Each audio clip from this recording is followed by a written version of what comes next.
Hare Krishna, Krishna Krishna, Hare Hare, Hare Rama, Hare Rama, Rama Rama, Hare Hare, Hare Krishna, Hare Krishna.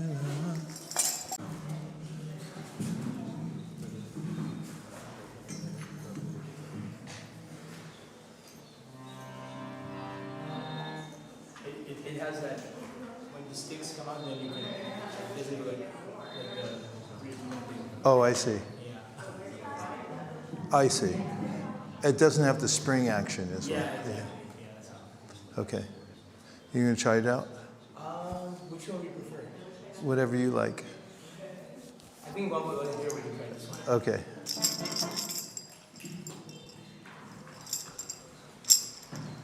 This is a really good one. Namo Vishnupadaya Krishna Preshtaya Bhutale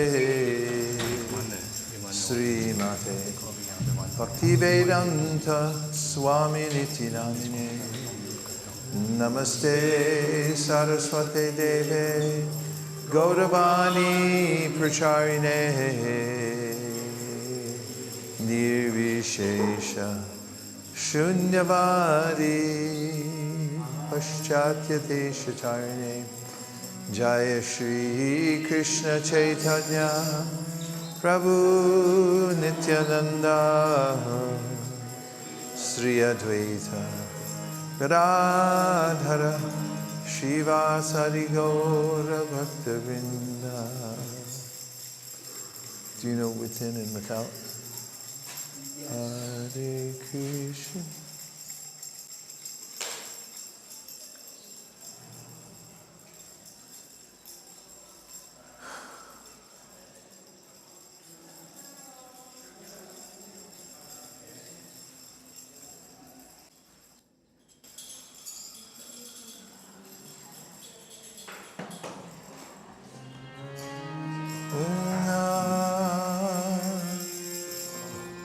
Hey, Gopal Roy.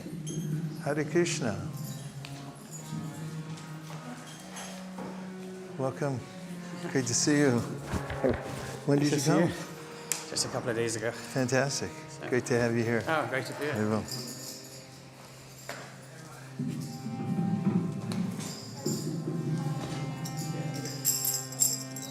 Hare Krishna,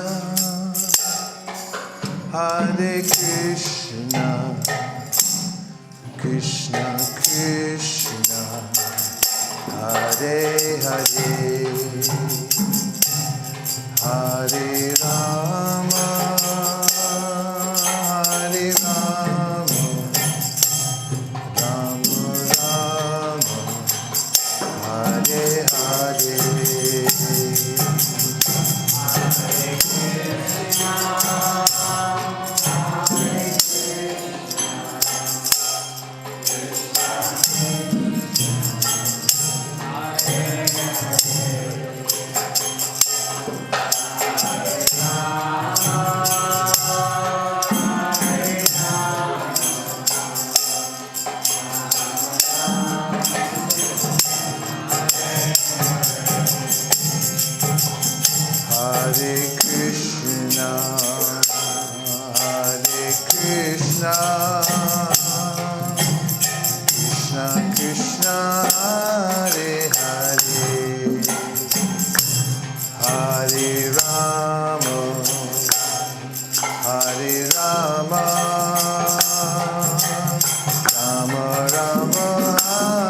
Hare Hare,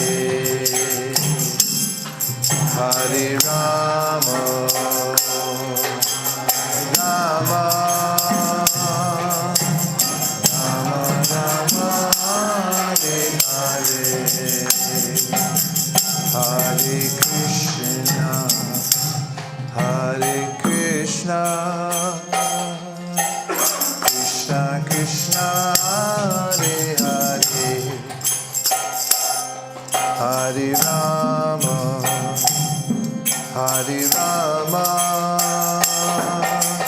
Rama Rama, Hare Hare.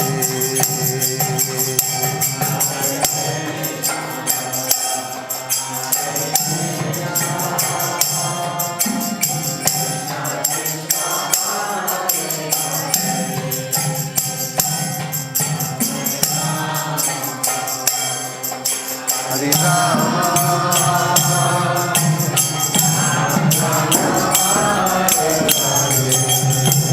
Hare Krishna, Hare Krishna, Krishna Krishna, Hare Hare, Hare Rama, Hare Rama,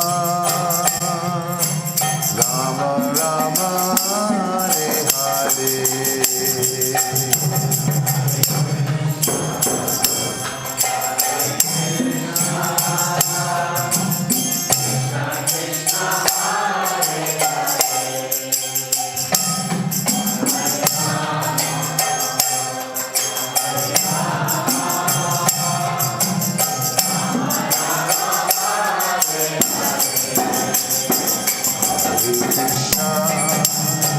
Hare Krishna, Krishna Krishna, Hare Hare, Hare Rama, Hare Rama, Rama Rama, Hare Hare.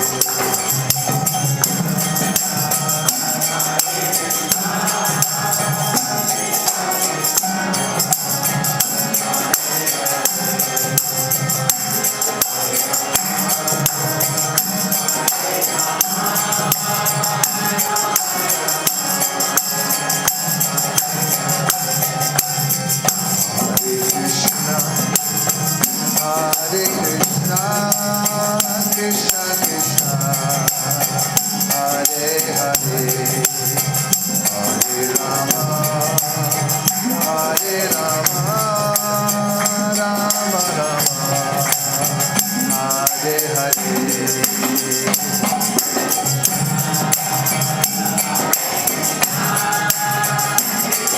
Hare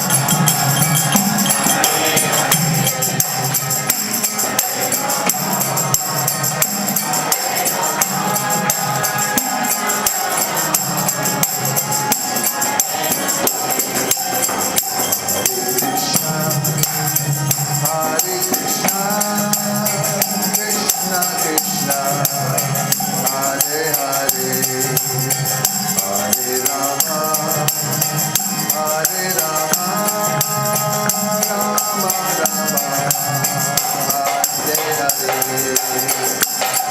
Krishna, Krishna, Krishna Krishna, Hare Hare.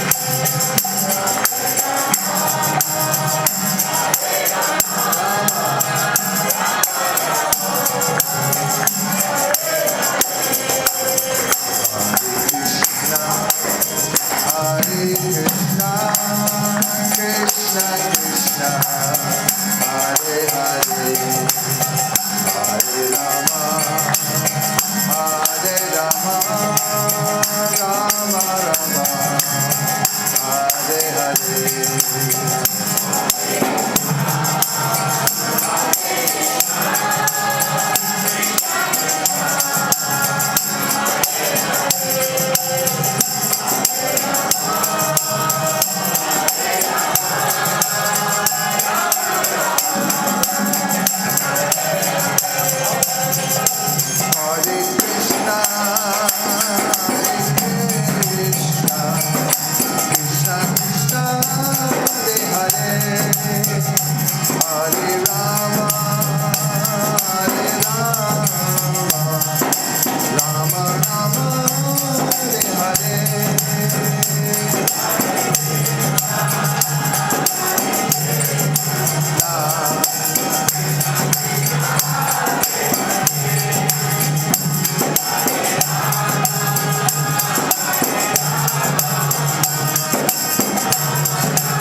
Hare Ram, Hare Ram, Ram Ram,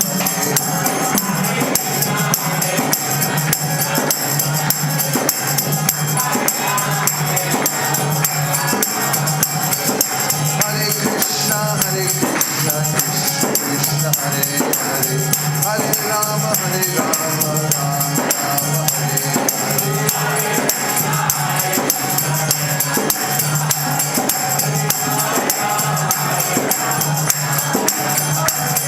Hare Krishna, Krishna Krishna, Hare Hare, Hare Rama, Rama Rama, Hare Hare.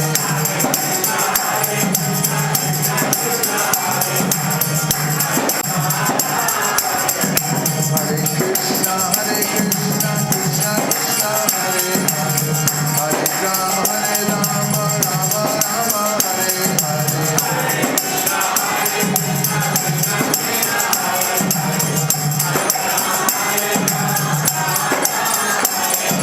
Hare Krishna, Krishna Krishna, Hare Hare, Hare Rama, Rama Rama, Hare Hare. Hare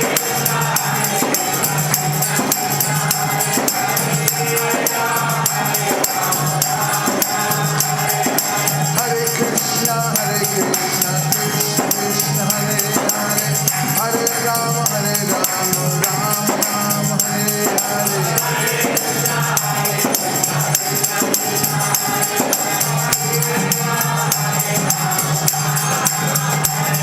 Hare Krishna, Krishna Krishna, Hare Hare, Hare Rama, Rama Rama, Hare Hare.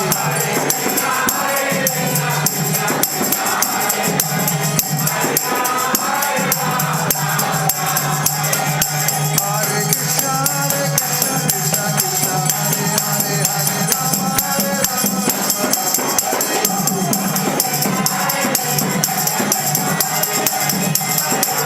Krishna, Krishna Krishna, Hare Hare, Hare Rama, Hare Hare. Hare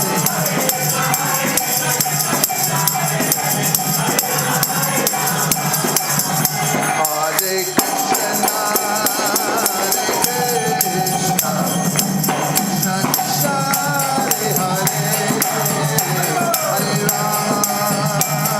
Rama, Rama Rama, Hare Hare, Hare Krishna, Krishna Krishna,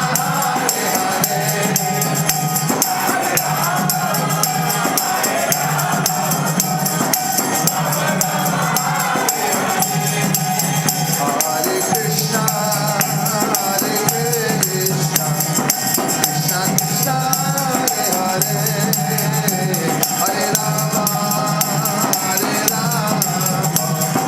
Rama Rama, Hare Hare.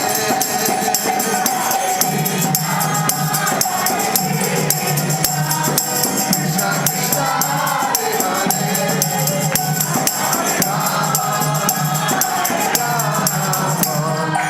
Rama Rama, Hare Hare.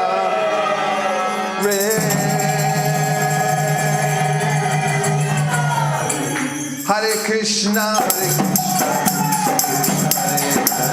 Hare Ram, Rama Rama,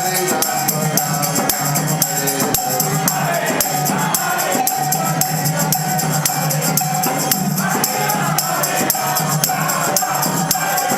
Hare Krishna, Krishna Krishna, Hare Hare, Hare Rama, Rama Hare Hare.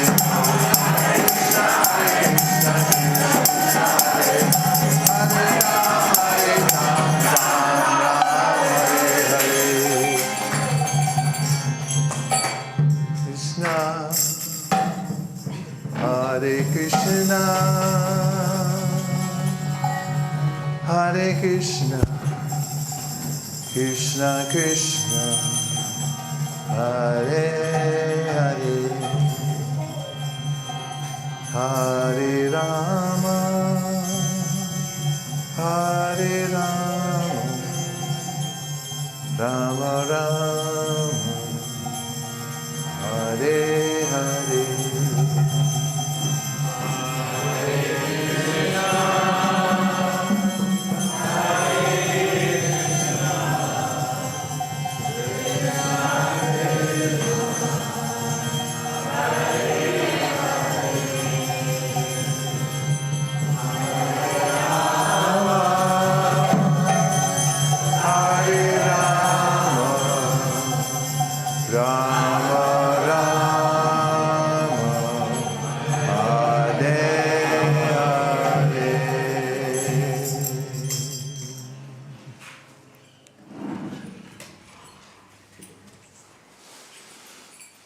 Welcome back, everyone.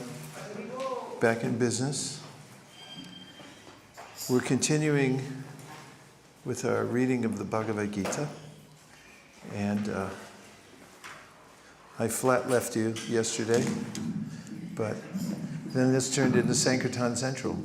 I can still feel it in the air. We had finished chapter 15, and I had read all the way and finished 15:20, the last verse. And we were taking some questions, having discussion.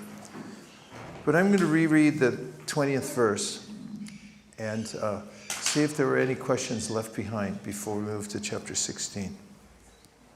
Iti guyatamam shastram idam uktam mayanaka etad budva buddhiman syat krita kritascha bharata. This is the most confidential part of the Vedic scriptures, O sinless one, and it is disclosed now by me. Whoever understands this will become wise, and his endeavors will know perfection. Purport. The Lord clearly explains here that this is the substance of all revealed scriptures, and one should understand this as it is given by the Supreme Personality of Godhead. Thus one will become intelligent and perfect in transcendental knowledge. In other words, by understanding this philosophy of the Supreme Personality of Godhead and engaging in his transcendental service, everyone can become freed from all contaminations of the modes of material nature. Devotional service is a process of spiritual understanding. Wherever devotional service exists, the material contamination cannot coexist. Devotional service to the Lord and the Lord himself are one and the same because they are spiritual. Devotional service takes place within the internal energy of the Supreme Lord. The Lord is said to be the sun, and ignorance is called darkness. Where the sun is present, there is no question of darkness. Therefore, whenever devotional service is present under the proper guidance of a bona fide spiritual master, there is no question of ignorance. Everyone must take to this consciousness of Krishna and engage in devotional service to become intelligent and purified. Unless one comes to this position of understanding Krishna and engages in devotional service, however intelligent he may be in the estimation of some common man, he is not perfectly intelligent. The word anagha, by which Arjuna is addressed, is significant. Anagha, O sinless one, means that unless one is free from all sinful reactions, it is very difficult to understand Krishna. One has to become free from all contamination, all sinful activities. Then he can understand. But devotional service is so pure and potent that once he is engaged in devotional service, he automatically comes to the stage of sinlessness. While one is performing devotional service in the association of pure devotees, in full Krishna consciousness, there are certain things which require to be vanquished altogether. The most important thing one has to surmount is weakness of the heart. The first fall down is caused by the desire to lord it over material nature. Thus one gives up the transcendental loving service of the Supreme Lord. The second weakness of the heart is that as one increases the propensity to lord it over material nature, he becomes attached to matter and the possession of matter. The problems of material existence are due to these weaknesses of the heart. In this chapter, the first 5 verses describe the process of freeing oneself from these weaknesses of heart. And the rest of the chapter, from the 6th verse through the end, discusses Purushottam Yoga. Thus end the Bhaktivedanta purports to the 15th chapter of the Srimad Bhagavad Gita in the matter of Purushottam Yoga, the yoga of the Supreme Person. So if you want to reflect back anything you heard from this purport or from the 15th chapter, or ask a question that you feel will expand the conversation, then I will welcome such responses. Yes, Avina Prabhu. Please move up by 7.2. What do you guys have in England? Inches. Inches? No. Centimeters. Move up by 7.2 centimeters.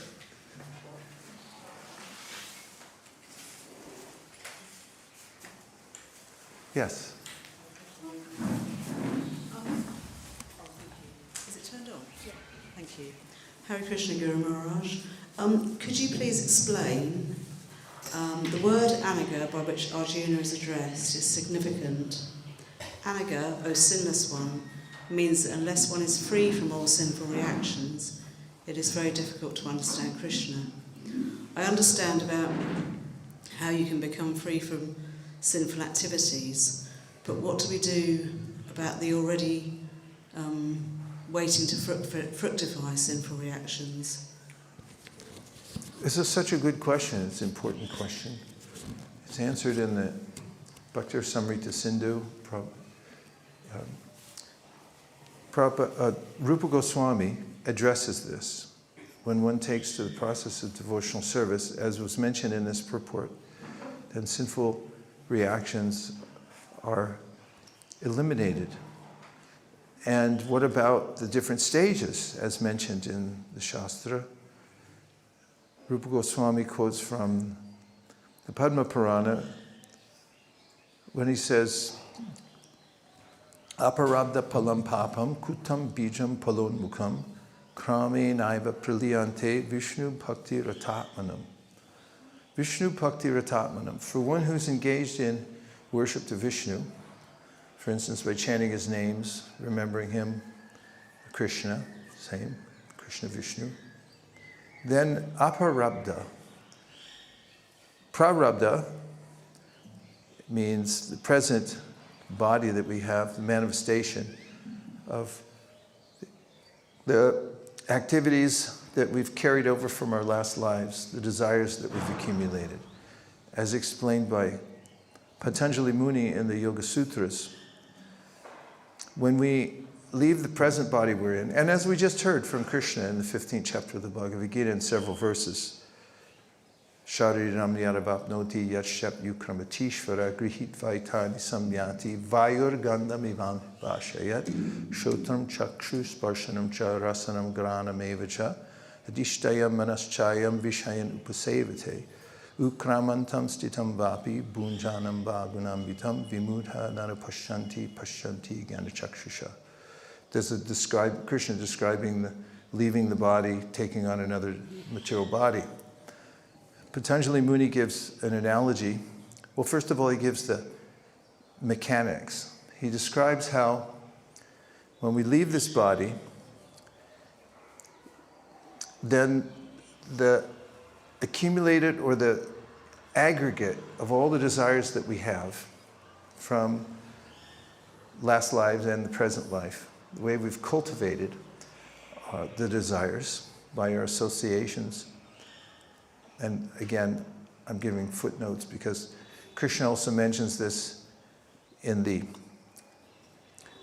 8th chapter of the Bhagavad Gita, Attaining the Supreme, when he says, Yang yang vapi smaran bhavam tajayante kalevaram tam tam evaita konteya sadata bhava bhavita. We have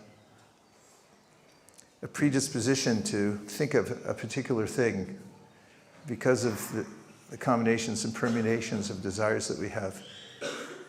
And that comes as something like a tidal wave. If you've ever seen a tidal wave, it comes in with, maybe it's not huge, but it has such great force, it pushes in and carries away everything. And so our bhava, when we leave this body, will come like a tidal wave and carry us in a certain direction. So Patanjali Muni says that that aggregate of desires then gets filled in, he says, by material nature.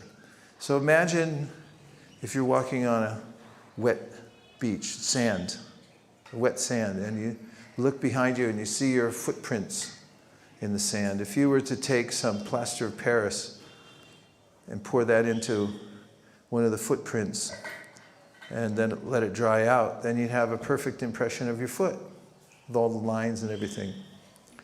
So what Patanjali Muni is saying is that when we leave this body, that aggregate of desires is the impression that we have, and material nature fills it in. So what we have right now is called prarabdha. It's the filled in desires and karmas from our previous lives. That's it right here. See? Here, you can feel it. You can even hear it. So he says, aprarabdha. That means those things that haven't manifested yet. They're about to. They're lying in wait. It's the aggregated desires that are about to manifest one way or another, and they're at different stages. Palam papam, kutam bijam palonmukam. Those are words describing different stages of a plant. It has an embryonic stage, and then it starts to sprout, and then it grows 2 leaves. They start manifesting some flowers, and then the fruits come. And so this body then is the fruit.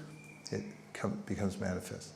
So what happens to all that? The verse says, aprarabdha palam paptam kutam bijam palonmukam krame naiva praliyante vishnu bhakti ratatmanam. For one who's engaged in bhakti, then all those karmas are destroyed. Now someone may ask, in what order are they destroyed?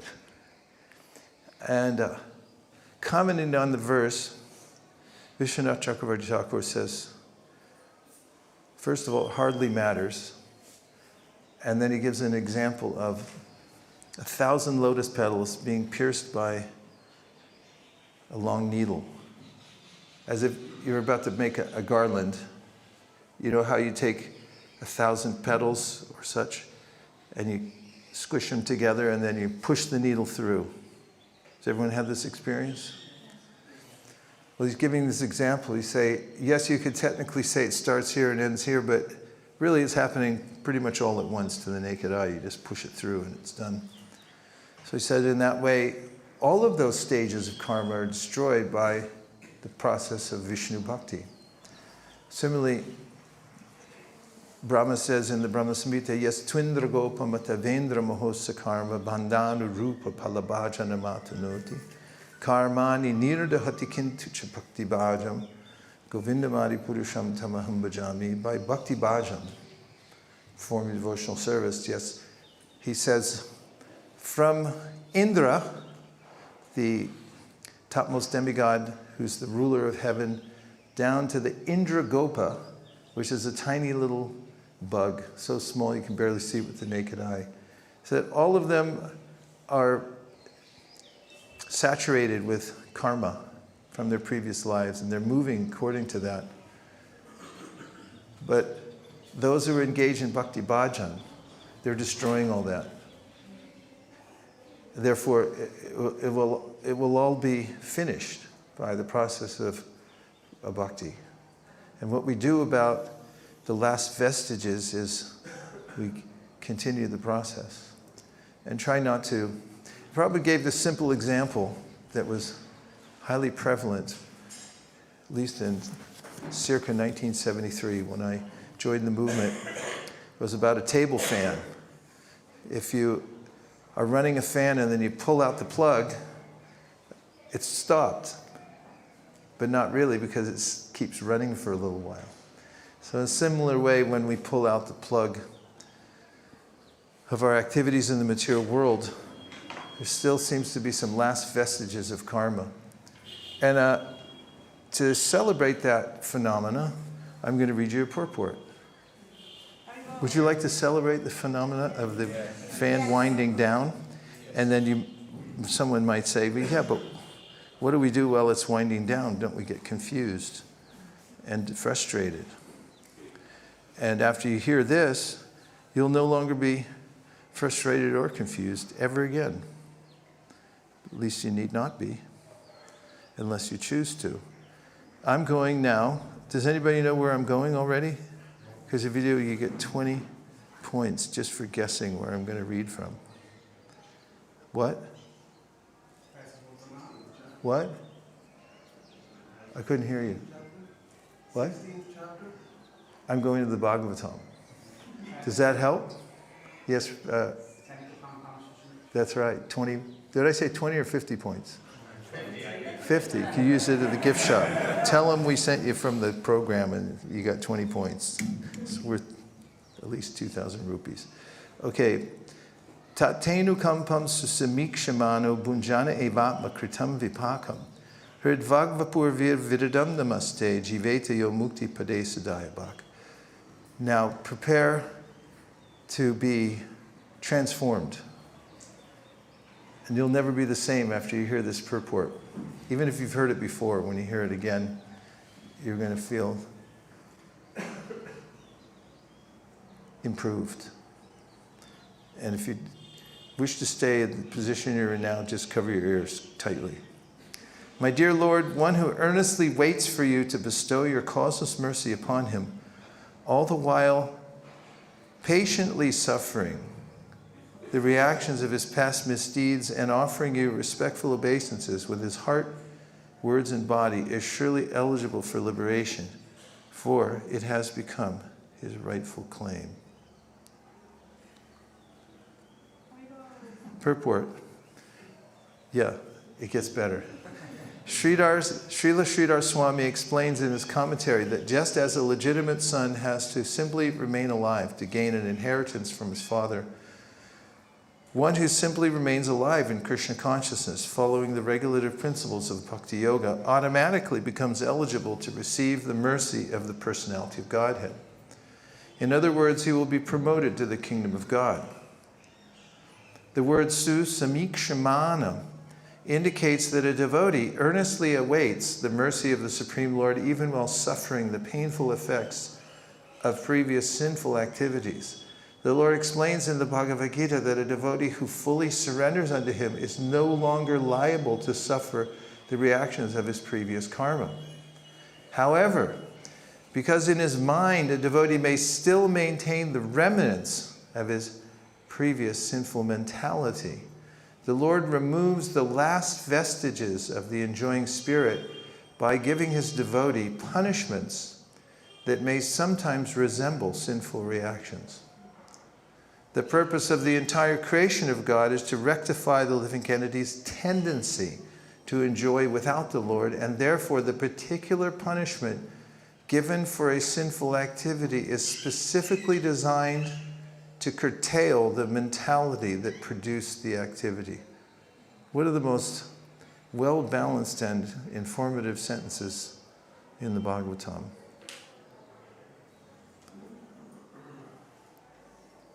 So much so that I'm going to read it again. The purpose of the entire creation of God is to rectify the living entity's tendency to enjoy without the Lord, and therefore the particular punishment given for a sinful activity is specifically designed to curtail the mentality that produced the activity.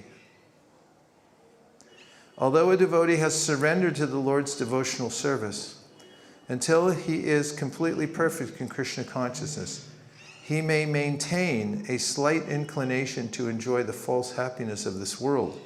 The Lord therefore creates a particular situation to eradicate this remaining enjoying spirit. This unhappiness suffered by a sincere devotee is not technically a karmic reaction. It is rather the Lord's special mercy for inducing his devotee to completely let go of the material world and return home back to Godhead. A sincere devotee earnestly desires to go back to the Lord's abode. Therefore, he willingly accepts the Lord's merciful punishment and continues offering respects and obeisances to the Lord with his heart, words, and body. Such a bona fide servant of the Lord, considering all hardship a small price to pay for gaining the personal association of the Lord. What is it? A small price to pay. That's a good mantra to use. Someone says, oh, that's a really hard what happened to you. You can say, small price to pay. S-P-T-P. S-T-P-T. S-P-T-P. That's a thing. Such a bona fide servant of the Lord, considering all hardship a small price to pay for gaining the personal association of the Lord, certainly becomes a legitimate son of God, as indicated here by the words Dayabhak. Just as one cannot approach the sun without becoming fire, one cannot approach the Supreme Pure, Lord Krishna, without undergoing a rigid purificatory process, which may appear like suffering, but which is in fact a curative treatment administered by the personal hand of the Lord. Curative treatment administered by the personal hand of the Lord. Did I answer your question? Yes, absolutely. Okay. What else? There was one more. Did you have a question? You answered it already. I did, okay. So thank you. All right. Okay, Yes. I have a question. Okay. Can you describe what material desire is? Or, Yes. but, hold on. Okay. But which ones would we know are supposed to be material desire and which one are not supposed to be material? For example, if somebody wants to travel, let's say they want to go to Iceland to see the northern lights or something, would that be considered a material desire? But if we take Krishna with us, does that become a spiritual desire then? First of all, the definition of material desire is a desire you cannot fulfill. I mean, people The can definition go of a travel. material desire is a desire that can never be fulfilled. It's like a mirage. As soon as you approach it, then it recedes. Or as soon as you're able to get it, then it loses its sparkle eventually. So Krishna says in the Bhagavad Gita, Yehi samsparshacha bhoga. Bhoga means material desire. Yehi samsparshacha bhoga dukkha yonaya evate adyantavanta kunteya nateshu ramate buddha. So he says, an intelligent person, Buddha, is one who understands the mechanics of the material world, and that is that trying to fulfill material desires has the opposite effect. It makes us more miserable. And so he says, he gives a metaphor here, the womb. Yehi samsparshaja. Sparsha means to touch things in this world with your eyes, your ears, like you go to see the northern lights, and like, oh wow, oh wow, oh wow. That's a sparsha. You know, you saw something, it's like, whoa. And Yehi samsparshaja bhoga, and it's in the enjoying spirit. Dukkha yone evite, waiting for you there in the result of that interaction, of that contact. It's like there's something that's going to be born. Within the womb of your destiny then comes dukh, or unrest. Dukkha means, ka means space, and tu means bad. So dukkha means bad space. California, people say, I'm in a real bad space, or I'm in a really good space. That's dukkha and sukha. And so when you try to touch it with your enjoying spirit, then it creates unrest, it creates a sense of disturbance and misery. Nateshu ramate Buddha. Therefore, those persons who are intelligent, nateshu ramate Buddha, they don't consider that happiness at all because it has a beginning and an end. Real happiness continues forever. So, to your excellent question, what if you take Krishna with you? Then it changes everything. This is mentioned in there's an algebraic expression practically in Bengali, in the Sri Chaitanya Charitamrita. it says that material desire is metal and spiritual desire is metal, but they're two different kinds of metal. One is like iron, material desire, and desire to please Krishna, it's like gold. So what's the difference? It says Atmendriya Priti. Priti means love, and Atma means self, and Indriya means the senses. So when I'm doing it out of love for my senses, Taribali Kam. Kam means it's material desire. So if I'm trying to please myself, it's for me. Then it's Kam. And when it's Krishnendriya Priti, so Krishna has senses, when I'm thinking, how can Krishna's senses be pleased? Then it says this is Prem Nam. It's called Prem, love, not Kam. And therefore, in your question, what if you take Krishna with you, or what if you go with Krishna? Like say Prabhupada came to America. Let's give this example. Lots of people come to America from India, but they might come to see the mouse. In fact, people come from all over the world to see the mouse. It's a riddle, you got to figure it out. Where do millions of people go every year to see a mouse? Disneyland. So if Prabhupada came to America, like other people come for their Atmendriya Priti, to please their senses because they want to see the mouse, that's called Kam. And you end up going to Disneyland. A Coca-Cola costs you $7.50. Salad's $20. Parking, $45. To get in, I have no idea what it is, believe me, but I'm just making things up. Just to get in probably costs you $1,000, and if you bring your screaming kids with you, it's going to cost you thousands of dollars to see the mouse, and you're going to go home broken, very distressed. And so yes, if you go on Krishna's desire to please Krishna somewhere, then even when it's seemingly difficult or hard, then there's a natural sense of happiness. When Prabhupada came to America, it was very difficult going on a ship with no money and nowhere to stay when he got there. But he was always happy because he was doing it for Krishna. And other people go on a cruise ship and they have the most opulent surroundings, but because they're trying to please their senses, then it brings them misery and unrest. So Krishna consciousness is not to obliterate desire, it's to transform it. That is, the intention's different. And when we practice devotional service, we're using all our senses in the service of Krishna.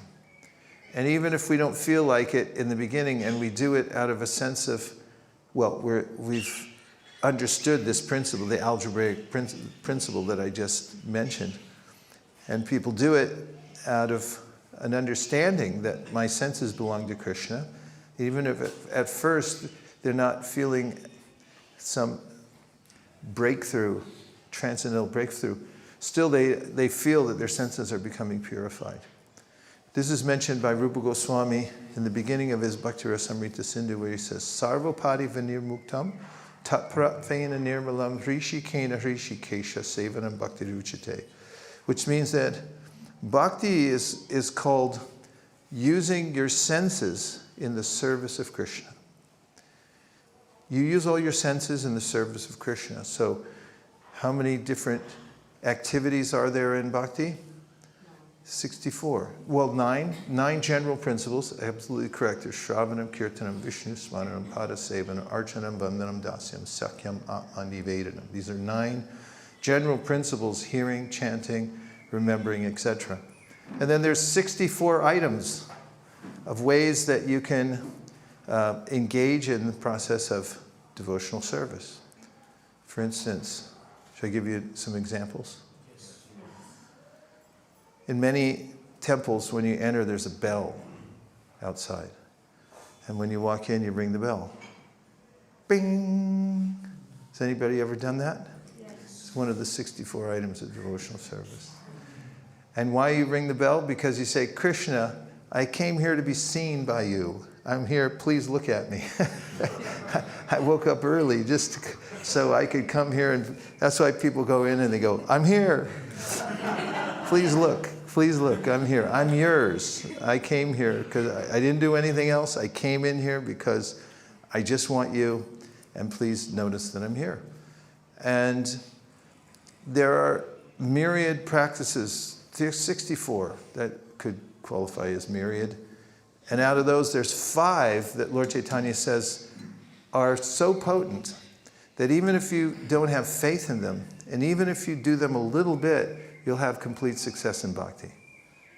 Would you like to know what they are? Yes. I'd tell you, but we've run out of time, and I got to go to a GBC meeting, so I'll see you later.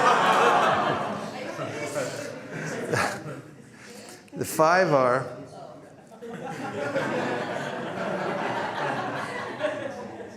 Is that Tarkanath? Yes, it is. Wow. Tarkanath, Hare Krishna. I felt some powerful presence in this room. It's so good to see you, Hare Krishna. Worshipping the deity, chanting Hare Krishna, associating with devotees, living in the holy dham, and chanting Hare Krishna. Did I repeat one? Yes. Okay, let me try again. Don't help me out. Chanting Hare Krishna, worshipping the deity, associating with devotees, living in the holy dham, and now I'm missing the 5th one. Either way I go. And hearing Srimad Bhagavatam in the association of devotees. Hearing Srimad Bhagavatam, living in the holy dham, associating with devotees, worshipping the deities, and chanting Hare Krishna.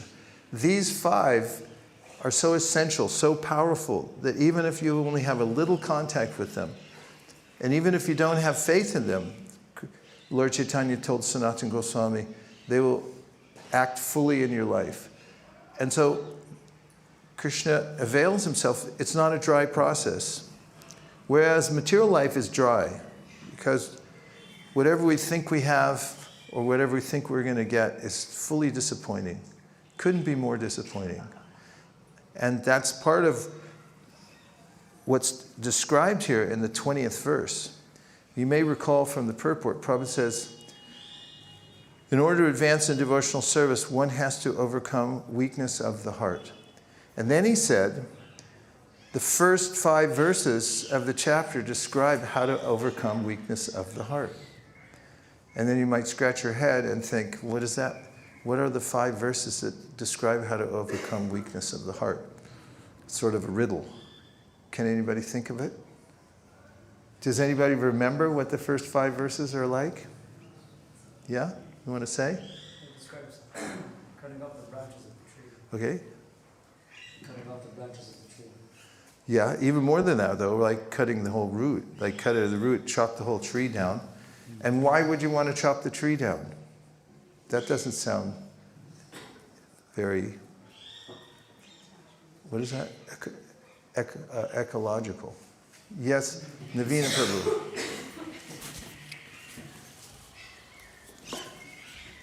Because the seeds that are in the fruits that we're trying to enjoy are continuously creating new desires and new plans and new entanglement in the material realm. So that's why we have to cut the whole tree down and get rid of it. Wow. That's fantastic. And he describes, doesn't Krishna at the very beginning, that the material world that we're entangled in is illusory. And he says it's a reflection of the spiritual world.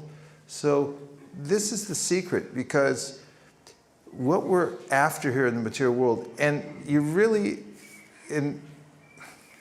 it's hard to blame the living entity for being attracted to the material world, because it looks like a good idea, doesn't it? Like, have you ever heard somebody say, or have you said yourself, it seemed like a good idea at the time? And then in retrospect, you figured that was really bad. Well, when you understand categorically from these first 5 verses that whatever endeavor you make in the material world is a useless waste of time, because it's a reflection. So he gives the example, does Prabhupada in the beginning, that if you go to a reflecting pool and you look at a tree, in the water, although it may look real when the water's completely still, you can't enjoy the fruits of that tree. And what's more, it's not real, it's a reflection.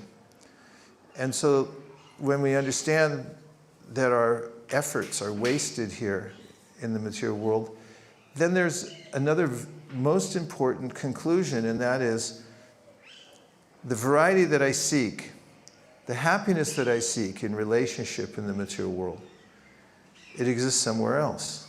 So that's why the chapter starts with Urva Mulamada Shakam Ashvatam Prahar Avyayam Chandamsi Yasya Parnani Yastam Vedasa Veda Adashchordvam Prashritas Tasya Shaka Guna Pravrida Vishaya Pravala Adashcha Mulan Anasantatani Karman Banini Manushaloke, describing what Navina Prabhu was saying is all these branches, seeds and everything like that, and it's perpetuating the illusion. So then Krishna says, Narupama seha tatopa labhyate nanto nachadir nachasampratishta ashvatamenam suvaruda mulam asanga shastrena dridhena chitva. So he talks about how the whole material world is overwhelming us and we can't see its form.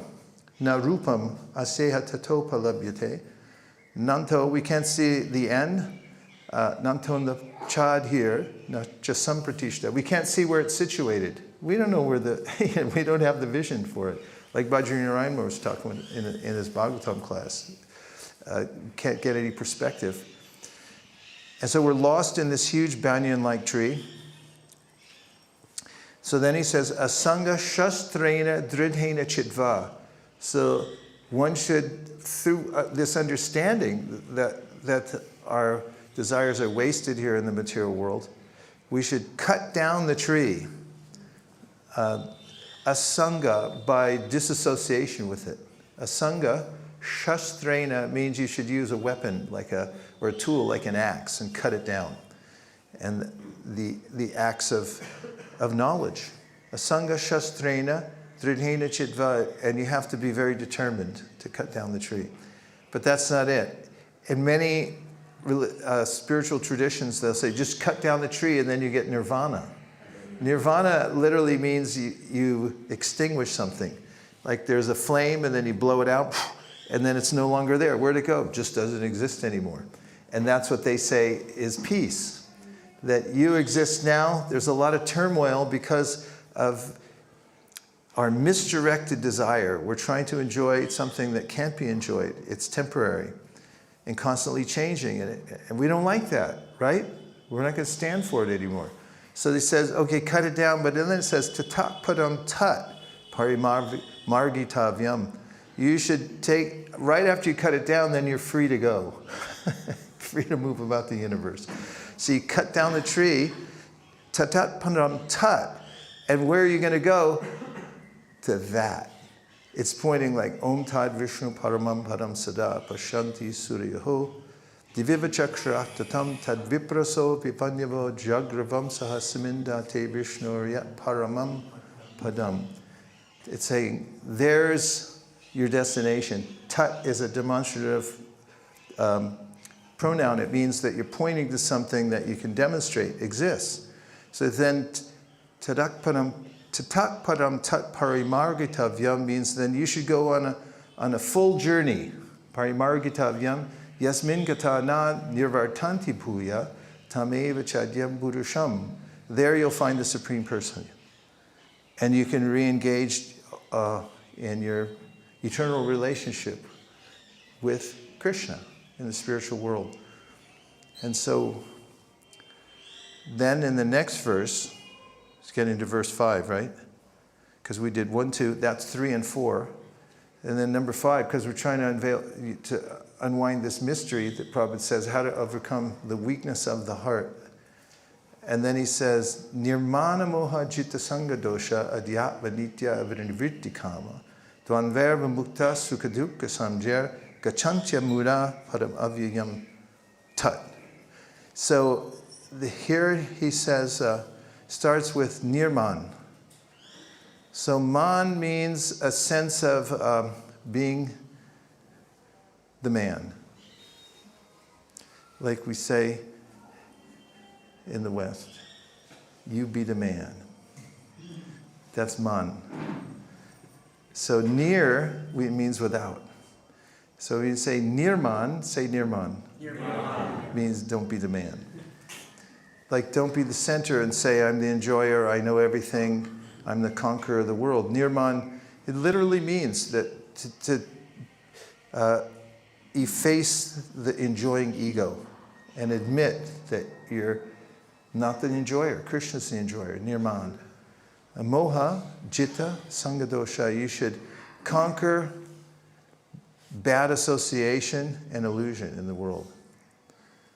Try to conquer bad association. Get rid of bad association. Nirmana moha jitta sangadosha adhyatma nitya. And you should engage in the process of self-realization. Adhyatma nitya vriddivritti kama. Dvanvar vimukta. You should be liberated from duality. Sukha dukkha and the idea of happiness and distress in the material world. Samjar gachantya muda paramabhyam tat. From there, you got a straight path back to the spiritual world.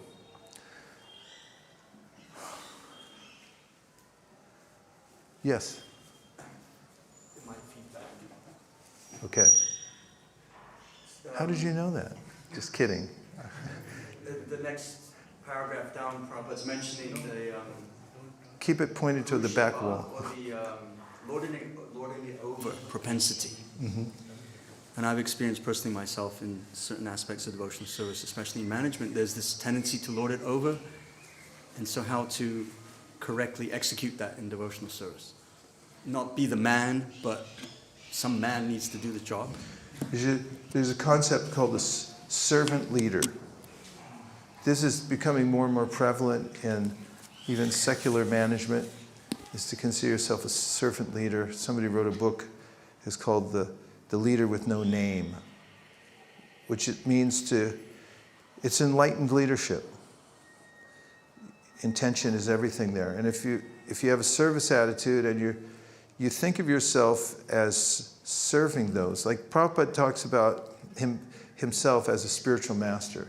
He said, no, he said to his disciples, you're my spiritual masters because I'm serving you by giving you the process of devotional service and teaching.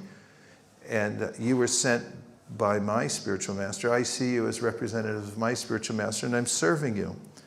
So a spiritual master should think like that. A leader should think that I'm serving. I was at a Ishtagoshti the other night with the GBC body, and they asked people from all over the world to send in their questions. As far as I can see, almost every one of them was, why are you guys so bad at everything? Why are you blowing it on every issue in the world? I mean, every category, someone had something foul to say. And the very enlightened leader of the GVC for the last year, Govardhan Prabhu, he's not just a gentleman, but he's a high-class Vaishnav, and he's also expert in management. That includes how to include people in the conversation. And I watched him methodically. We're there for 2 hours, and he asked different representatives in the room who knew about specific projects within ISKCON that people said you're blowing it, or how come you screwed it all up. And he asked each one of them dispassionately to explain. And so you didn't get the idea that, how dare you criticize. He was doing it as a servant, and he would repeat the mantra regularly during the meetings that we're trying to serve the society and serve the people in it. This is called servant leadership. And as long as we have that, then we'll be able to garner the enthusiastic support of those who are serving. On the other side, you can demand respect or blackmail people or coerce them in certain ways, but it doesn't last. An example is in the Chaitanya Charitamrita, you find Lord Chaitanya Mahaprabhu, when he started traveling, he was on his way to Vrindavan, and then thousands and millions of people were following. Every night he would have programs where he danced and people would just go wild dancing. And the nearby governor, the Qazi, heard about this through his representatives. And the more he heard about Lord Chaitanya, the more he got impressed. And someone who was an insider there in the government, he was a Vaishnava, and he didn't want the Qazi to get too excited because he knew that he might then go disturb Lord Chaitanya. So he was playing down Lord Chaitanya. Yeah, you know, he's not really, he's just a sadhu, he's just passing through. It's no big deal. He said, it is a big deal, he said. He said, because I have thousands of people serving me, but that's only because I pay them, and if they don't work, I'll kill them. He said, that person doesn't have any possessions, he's not paying anybody, and they're all following him. He said, that must be God. And it's God-like quality to not have an ego, to serve by thinking, how can I serve the needs of the people who are serving with me? And so that's a cultivation. And in any service we do, whether it's leadership or following, we have to learn how to please Krishna by doing it. And then it's effective. And intention is everything. It's amazing because intention, how do you measure it? Well, you have to be introspective. You have to see it for yourself. And this lifetime, the human body is and our environment that we live in is a laboratory to test our own intentions. In fact, you can argue the whole legal system is based on judging people's intentions for why they did something. That's the whole purpose of the legal system. All they do is, if somebody did something, good or bad, they'd bring them in and say, did you mean to do this? I mean, if you did something good and you didn't mean to do it, everyone goes, that's not so good. You know, you dropped the money accidentally and somebody else picked it up, you don't really get credit, right? No.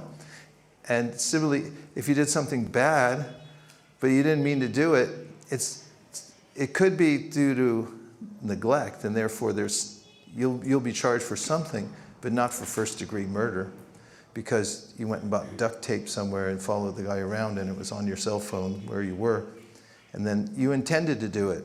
So we have to also observe our own intentions and watch the trajectory of what happens in our life when our intention is to serve Krishna. It has a completely different result than if there was a tinge of, I want this for me. First of all, it's not satisfying, because let's say you want some fame out of your activity. Instead of getting famous, people just start to get envious of you. And they think, you probably don't deserve it anyway. Somehow or other you got this. And so it doesn't fulfill our desire. There's no happiness in it.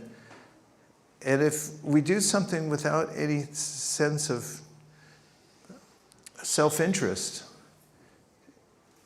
it's remarkably and instantaneously and remarkably fulfilling. And if you keep expanding on that and see, the more you give yourself selflessly, the more you're satisfied, because when you do it to satisfy Krishna, then savai pum samparo dharmo yato bhakti radhoksaje ahaitukya pratiyata yayatma suprasi. Little formula on the bottle of the Srimad Bhagavatam that says this pill, if you take the pill unmotivated, no intention for oneself, and uninterrupted, you don't have any distractions, you're going to be completely satisfied. That's impossible to do in the material world. Nobody's happy, no matter what they get or what they do, because the intention is wrong. So when we cut that down, the false ego, nirman, and we think, I'll just do it for Krishna, we become happy, and if you do it in leadership, then you'll be a successful leader. Om Tat Sat. Any other things? Yes, Prabhu.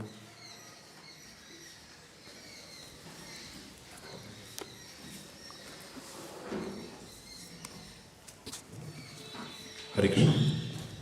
Coming back to the first question that came up today, I recollect an anecdote where there was a devotee who asked Jayadvaita Swami a question after his class, and he said, Maharaj, I want to buy a big house a bungalow and for Krishna. But how do I know whether I'm doing it for Krishna or I'm doing it for myself? So then Maharaj asked, how much of the space in that bungalow are you going to allot to a devotee? And then he said 1 bedroom. And then he said, how many days are you going to host devotees? Then he said, maybe 100. And then Maharaj said, so now you got your answer. So, I mean, coming back to the first question, the question is about northern lights and how, if you carry Krishna with you, is that okay? So, I've just been wondering about it, that wherever devotees go, they generally carry Krishna, they chant or do all these devotional activities. So, where is the line which defines what is for Krishna and what is for oneself as a general principle? Yeah, thank you for both. First, I'm going to go back to, I'm going to start with the observation that you made, that you mentioned that Jai Vaidya Maharaj made. It's also in the tax code. Like in the U.S. tax code, if you have a house and you have a let's say you have a business, they ask you to measure the house, square feet, and then the size of the room. And they allow you to deduct from your taxes for business purposes the proportionate size of the house to of the room you're using to the house. The rest of it you can't use. It's not like you buy the house and you use one room for business and then you can deduct the cost of the whole house. You can only deduct like the mortgage costs and things like that from that one room. And what's more, there are some people who don't pay any taxes because they know the tax codes. So for instance, sometimes corporate owners, they don't have in the karma code. If you have things and you don't use them for yourself, it's like, what do you have? I have nothing, because it's just an ashram, it belongs to Krishna. Are these your clothes? In fact, I remember in the beginning of the movement, I'm not recommending this, but as a brahmachari, when I first joined, we didn't have our own clothes, brahmacharis.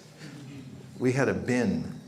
And at the end of the day, you just throw your clothes in the laundry and pray that the bhakta who was doing them didn't scorch them. But then the devotee would bring them back, put them in the bin, and you'd grab whatever you could get back out of it. So we literally didn't have any clothes. We just used whatever was there, so you didn't get charged for that. As far as the fine line goes, we have to be introspective, because when we notice for ourselves in good faith, with sincerity, which is pretty much the same thing, what I'm doing and why I'm doing it, we get instantaneous feedback, as I was saying, when we're sincere, when we're engaged, let's say, in the 5 processes I mentioned. Let's say we make an arrangement to go somewhere so that we can hear Srimad Bhagavatam. And that's our main idea for going to some place. And let's just say somebody gives you a room so you can stay there. Then you can pretty much tell for yourself that your main purpose of being there is to hear Srimad Bhagavatam, the association of devotees. To the degree that you use it for something else, you may feel dissatisfied. And that's Krishna's mercy, because he gives us feedback all the time through our own experience in this world. And if we're intelligent, remember that verse? Yehi samsparshaja bhoga dukkha yonai adyantavantakon nateshu ramate buddha. An intelligent person can figure this out and say, I got the wrong formula here. That's why I'm suffering. And it's not like, at a certain point, someone breaks through and realizes, I don't want that anymore. I don't want that feeling. That's why I want to make sure everything's nailed down. It all goes to Krishna. Like Prabhupada used to say, everything for Krishna, nothing for me. I don't want to touch it. everything's an Uber or a, what's that place, the hotels you stay in? Airbnb. It's an Airbnb or an Uber.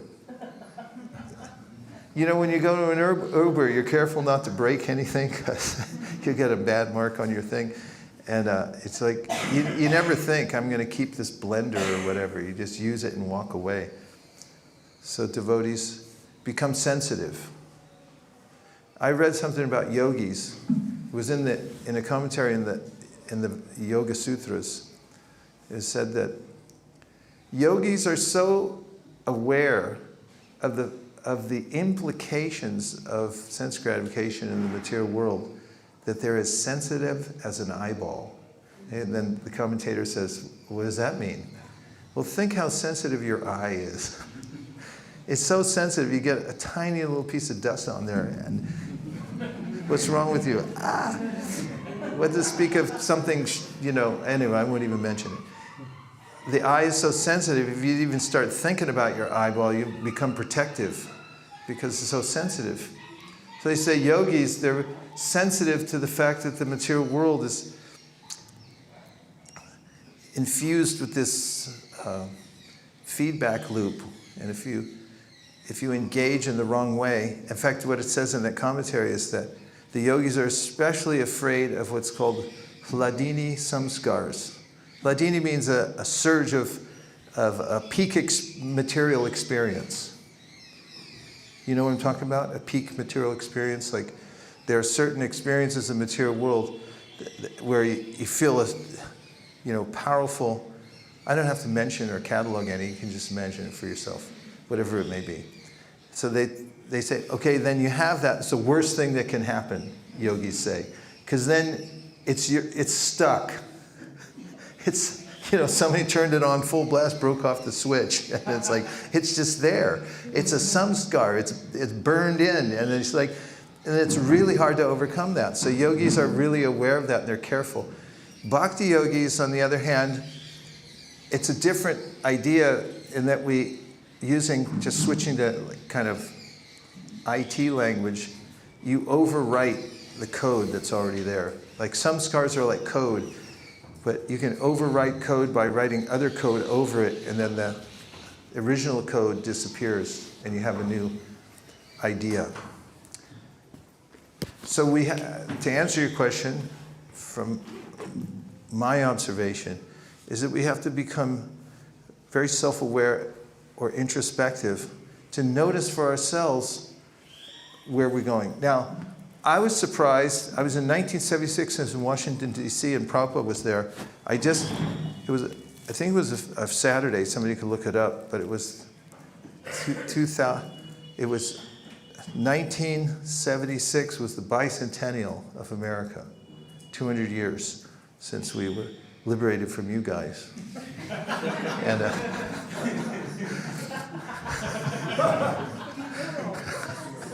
sorry, it's a big mistake. We should have stayed. Anyway.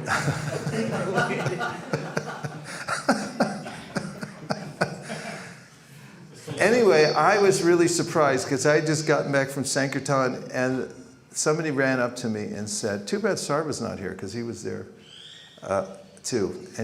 And said, Prabhupada wants to go downtown and see the fireworks. And I was like, what? I didn't know you could do that. My experience was, in going anywhere, the only thing I knew about any city was where my Sankirtan spot was and how to get home again. I never looked at anything. And so, the fact that Prabhupada wanted to go downtown and see the fireworks, I thought, this is new. And so Prabhupada was in an international, I think it was called International Harvester. It was the very first, world's first SUV. There were no other SUVs. I don't mean to alarm anybody, but that was the only one made. And they became popular later in the 80s and so forth. Because everyone feels like at any moment they want to go off-road and drive with four wheels on the dirt. So Prabhupada was there. We could see him. He was with Pushta Krishna and Rupanuga. I forget who was driving. And we were all behind in cars following him downtown. It was totally packed, so it took hours to get downtown. And we drove around a little bit. And you know the shape of the TOVP? Prabhupada got that from that drive. Because he was looking at the Capitol building in Washington, D.C. and said, our temple should look like that. And the devotees wrote it down. It's like, okay, that's the image right there. You can compare them. And then we went, and we all went on the grass. We brought a wicker chair for Prabhupada, put it down there. He sat there, watched the fireworks for a little while. And then he said, is this it? He said, yeah. He said, well, they were better in... He gave some comment about the history of fireworks. He said there were better ones in Hong Kong, and also he said they were there in the Vedic era and they were much better, or something like that. And then we went back. But what surprised me was just that you could look at the world, and you know, if you go to see the aurora borealis or whatever, and you go, ooh, ah, that's Krishna, and you're amazed at the cosmos. It's kind of what Shukadev saying in the beginning. Look at the... He didn't say, don't look at the world. He said, look at the world, but just notice that it's Krishna. That's his bones. We talked about this the other night. The rivers are his veins and so forth. And that's doable anywhere you go. And you can also turn situations around at any moment, because you could be sitting anywhere and having a conversation that's going downhill. Just try talking about a controversial issue and everyone starts getting a tight jaw and stuck. And then just change it to something else all of a sudden and talk about... Like I was with Jai Waitamarajan recently, because he came and visited us, and we were talking about some subject that was getting our jaws tight. And then he said, oh, let's talk about something else. And we just switched to Krishna Katha, and all of a sudden everyone was happy.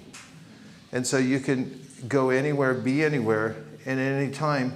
Like I like to say, if you don't like what you're being subjected to, change the subject. Because that's our superpower as little jivas. You can't do much as a little jiva, but you can change the subject. And that's our power. Because it's where our attention goes, energy flows, and that's what determines our life. So if we get educated in the Bhagavad Gita and think my real self-interest is in thinking about Krishna, talking about Krishna, and even if you do go on a cruise or go up to see the lights, you can think of Krishna. And I mentioned this the other night in Hawaii. The devotees came to Prabhupada and they said, we feel this is dangerous here because the beach and all that. And Prabhupada said, how could you be in Maya? He said the ocean is Krishna and the sun is Krishna, and what's the problem?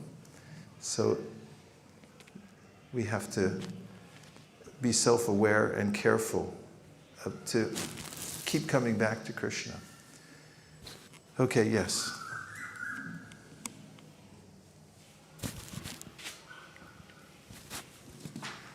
It was a Sunday, actually. It was a Sunday? Yeah. Wow. And there was a question yesterday online. That makes sense, because we went out for half a day on Sunday and got back early. Go ahead. Thank you. Could you kindly elaborate on the phrase in the verse of Srimad Bhagavatam 1 to 17, properly hearing and chanting, please? Is it Srinvatam Swa Kata Krishna? Comment on this verse. Srinvatam Swa Kata Krishna Punya Shravana Kirtana Hridyam Takso Hibadradi Vitunoti Saritsatam. And Prabhupada mentions in the purport of that verse that Krishna wants us to come back to Godhead more than we ourselves can desire. That's a highlight of that verse that Prabhupada mentions in the purport, that Krishna wants us to come back to Godhead more than we can desire ourselves. So that's good to know. And then the verse mentions that when you talk about Krishna, then you're getting wealthy spiritually. There is no material wealth because you're going to lose it all. And it's just numbers on a screen anyway. It went up and you look at it and you have some sense of false security that now I have more money. But you have to give it all back. You don't really have it. But when you get punya through Shravana Kirtana, that kind of punya is spiritual credit. And Prabhupada compared it to our heart is like a bank account. And the more you hear and chant, associate with pure devotees, the more you get deposits in the heart. And you never lose that. It goes to eternal credit. In fact, even if somehow or other you get distracted from the process of devotional service, that wealth you'll keep. Even if you blow it in this lifetime, after you've accumulated some, the next life it picks up again where you left off. So it's the greatest kind of wealth that you can gain, punya shravana kirtana. And then hridyantaksto hibhadrani means that within the heart you have your best friend, and that's Krishna. He's a surit.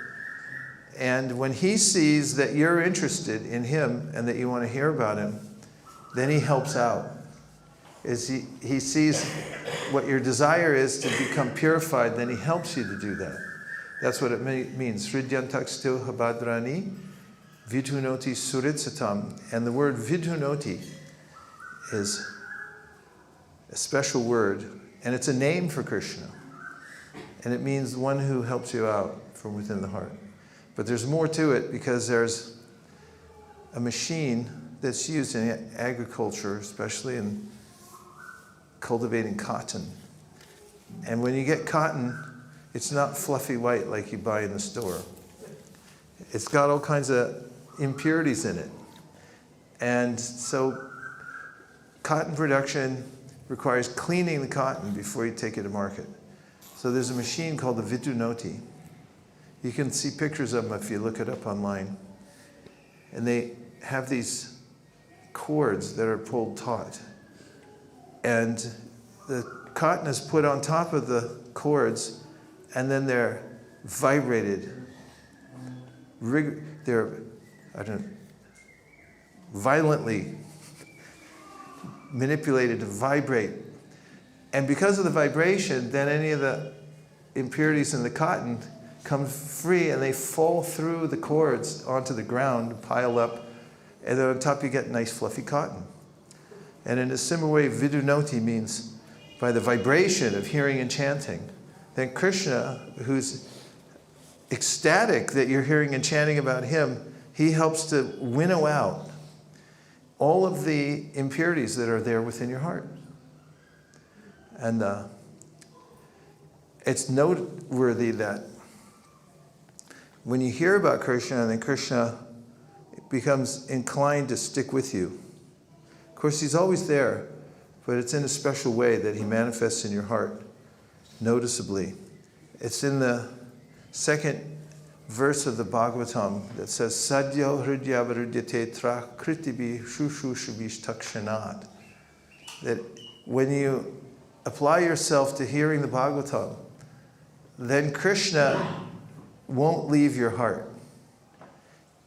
Sadhyo hridyavarudyate tra kritibi shushushavish. Because of your interest in hearing about him, he becomes, it's almost like Prabhupada said, he's trapped there. He can't get away. Because he's so interested in the subject matter that you're talking about. Because you're talking about his pure devotees when you hear Bhagavatam. And then he wants to hear that. And in connection to that verse, there's a verse that Vishwanath Chakravarti Thakur quotes from the 11th canto, 2nd chapter, 55th verse. Vrsujite hridayam niyasya saksha darir avasha abhihito pyagoganasha pranaya rasanaya dritangri padma sabhagavati bhagavata what's the last two words? He says that it's if somebody accidentally hears about him, because he's there in the heart, and somebody accidentally hears about him or says his name, Darir Avisha, because he's directly there within the heart, Darir Avisha Abhihito Pyagoganasha, then he's inclined to that person to destroy huge piles of sinful activities that are there in their heart. And that's just accidentally somebody hears. And he said, what to speak of somebody who becomes dedicated to hearing Srimad Bhagavatam and chanting his names. He says, Pranaya Rasanaya Durchangur Padma. It means that that person is able to tie Krishna's lotus feet with a rope. And what's the rope? Pranaya. It's a rope of love. So Krishna can't go anywhere. He's trapped. Microphone to the first quadrant. Thank you. How then do many devotees complain or say that they don't notice that very much? In fact, they notice the opposite, that Krishna is not giving them anything, any attention, doesn't know who they are. They should try to experiment for one day and just being grateful. There was two devotees talking on the street corner when I was on Sankirtan, and one of them was just complaining about everything and criticizing whatever. And the other one, he was listening and he goes, hey, I'm just trying to be grateful. And I thought, that's a good answer. If you ever tried it, try to be grateful for a day rather than complain about anything, and just try to find what you're grateful for. You'll have a completely different experience. So it's really a switch you can turn. And if you criticize all the time, then you kind of see the worst in everybody and in everything. And so there's a sheet you can sign up for. Or it's a sheet and it's a program you can sign up for. And you can opt out of criticizing others. I talked about this, and then I got some hate mail saying, why are you saying we can't criticize people? And they're criticizing me for saying you can't criticize. I'm not making this up, it's true. But there are many reasons people might feel that lackluster for various reasons. Usually you can trace it back to your japa. If you're able to achieve absorption in japa for even 3 seconds, where you forget what time it is, in 16 rounds, if you can have 3 seconds during that 16 round periods where you forget what time it is and you're not thinking, when am I going to finish this? If you can achieve that, it's like switching over into another universe. Then not only can you overcome weakness of heart that's talked about back there, because that's where the power comes from, the holy name, but also you have this refreshing experience where the whole world looks different. You'll walk out to wash your clothes, put them in the washing machine, and look out and go, where am I? This is a whole different universe I haven't seen before. And what's more, I heard Bhakti Chaitanya Maharaj gave this fantastic class here in Mayapur a couple of years ago. These classes are transformational. If you sit through one class here, your whole life can be different afterwards. And I was listening to his class. He was talking about japa. And he talked about the morning program. He said, going to the morning program. He said, so I go through the whole morning program, I chant my 16 rounds. And he said, I feel better. And I thought, that's it? That's all you're going to say? So I was taking notes, and he goes, I feel better. He's like, I feel better. And. Where's the ecstasy, the dancing, rolling on the ground? And then he said, yeah, I just feel better. And I was walking home from that, and I was thinking, actually, it was like homeopathy, you know? Because in a homeopathic pill, it's so diluted that the substance, I hope I'm not misrepresenting the substance. It was there, but now it's not there, and then it somehow has some potency. Prabhupada mentions it. So I was thinking his understatement was profound, because I thought to myself, when do I ever feel better? If you could trace out a time in your day, your life, or any period of time when you actually felt better and it was sustainable, you might be surprised to find out that you never feel better. You're constantly on some kind of a trip that, what about this? What about that? And how come I did that back then? Always lamenting and hankering. It's impossible by mental speculation to feel better.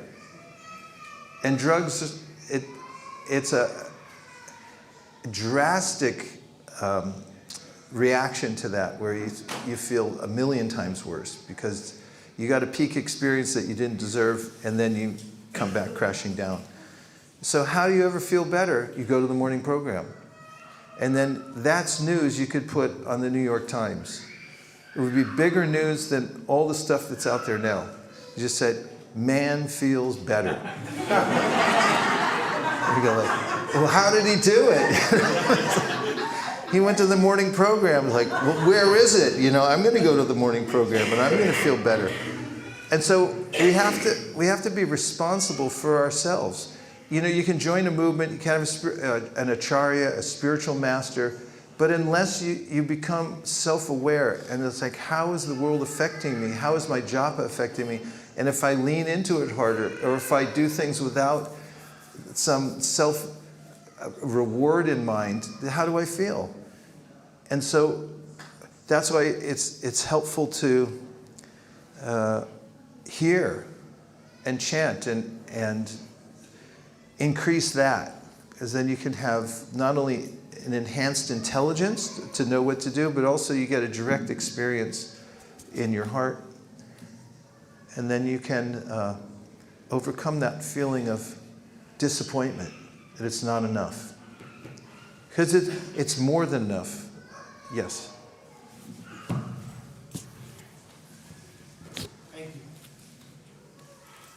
I'm sorry, I'm kind of a little stuck on that point, but so maybe you can help clarify a little bit more. So if we're doing this for Krishna, but Krishna already, he would have seen Northern Lights many times before. It's the jiva in us that hasn't seen it. But Krishna is all-knowing. He has everything. He can see it from up there also. So why is it that we have to do it for him when he already has those experiences that our soul in this lifetime does not have?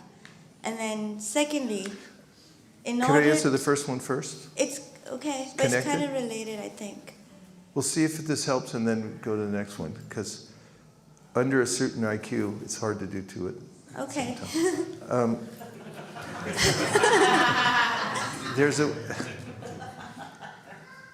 Just to reinterpret the idea of going to see the lights.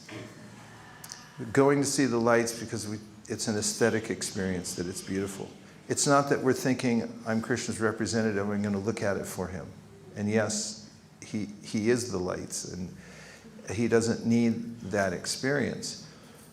So that is not the idea I had when I was answering the question that you go there for Krishna. I would give a more very kind of real-world practical example. If you were going there because there were going to be a lot of people looking at the lights, and you brought a book bag with you and you thought, I'm going to meet the people there, and you say, oh yeah, Krishna's sun, light of the sun and the moon, take this book. You know, do you like what you're seeing? Yeah. Oh, that's not a very good line, but whatever it might be, that would be my purpose in going there. And incidentally, you look out the window and you see the lights and you think, oh, this is beautiful, it's all Krishna. Not that I'm going there to experience it for Krishna. Okay, part 2. Or part 1, do over if you want. So if we're born in this world, what is wrong with us to see the world? And in material possession, it's more like, okay, maybe it's like we're hoarding a lot of money and things that we don't need. So that's material desire. But to travel, to get experiences, to see the world that's created, and also maybe to go to nature places. And nature has certain other side of it. Like people go to nature and they feel better, they calm down, they connect with something higher than what they can in, let's say, like concrete New York, versus they go to nature. So what is wrong with that? And if it's also just temporary and it's not sustainable or healing in that sense, in order for people to even let's say, even serve Krishna, they need to be healthy, well-fed, well-clothed outside of dham and sannyasi life. So they need to earn money and stuff. So that's not material desire if they are doing it to maintain their body, if the end result is to serve Krishna. But if it's for them to, let's say, get some money they can store for tomorrow or for retirement or something, that when they would get sick or something, to heal themselves, is that considered material desire? No, we have to maintain our bodies, and you can think of your body as a sacred instrument to use in Krishna's service. So Krishna recommends in the Bhagavad Gita that you live in a balanced way. 6th chapter, he says, yukta. Be balanced in the way you eat. Don't eat too much, don't eat too little. Don't sleep too much, don't sleep too little. Don't recreate too much, but don't recreate too little. Have balance in your life. And when it comes to maintaining our consciousness, yes, going out into nature, having a forest bath in the sense of, picking up the mode of goodness and so forth, the sense of being balanced, that would come under the recreation. And the basic premise that you're expressing is that the overall purpose of my life is for Krishna. And therefore, if I have some money, I have to maintain myself. For instance, if you live in New York City, it's expensive.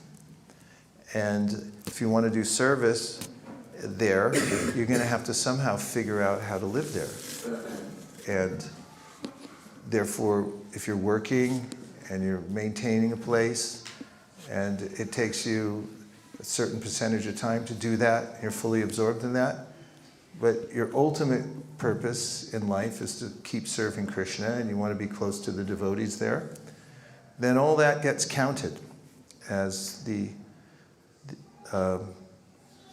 basis of your devotional service. And it's mentioned in the Bhakti Rasamrita Sindhu that the ways in which, well, let's go to the 18th chapter of the Bhagavad Gita. Prabhupada mentions that if you're working, for instance, in a company, and you're thinking, I'm working in this company so that I can go on serving Krishna, then all this encompasses, it's the aggregate of your life and the ultimate desire that you have to serve Krishna. Then all those things have to be attended to, and they're not material. And gradually, over time, our circumstances change, and Krishna consciousness becomes more pervasive in all the aspects of our life. The trajectory can be more pointed towards Krishna. That's the varnashram system, that at different stages of your life you have to accommodate certain things. Like a lot of young people have to go to school for hours and hours and hours, because if they don't, then the next stage of their life may be difficult. And so all those things get counted. An example a friend of mine once gave was of making yogurt. Have you ever done it? What'd you start with? Milk. Yeah. So if you have a pot of milk, it's one thing. And then what's the next step? Boil it and let it cool down. Then you add a little bit of yogurt. How much? Just a little bit. That's it. So if you have a big pot, you consider that pot of milk your life and all the things you're doing in it. And then you add a little bit of devotional service. What happens to the pot of milk next day? The whole thing becomes... Yeah, same thing happens with devotional service. I mentioned earlier these 5 processes that Lord Chaitanya said, if you're connected with these 5, even a little bit, it's just like that little bit of yogurt you put in there. You got a big life, got lots of things happening, and then you put in a little bit. Then keep it in the right environment. Then you come back, it's transformed. So devotional service is like that. It can transform your whole life.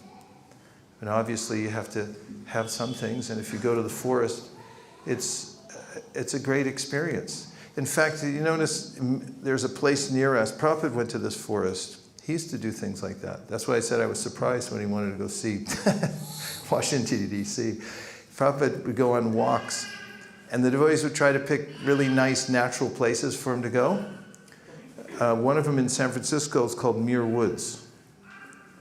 And it's one of the last surviving redwood forests because in 1904, San Francisco burned down.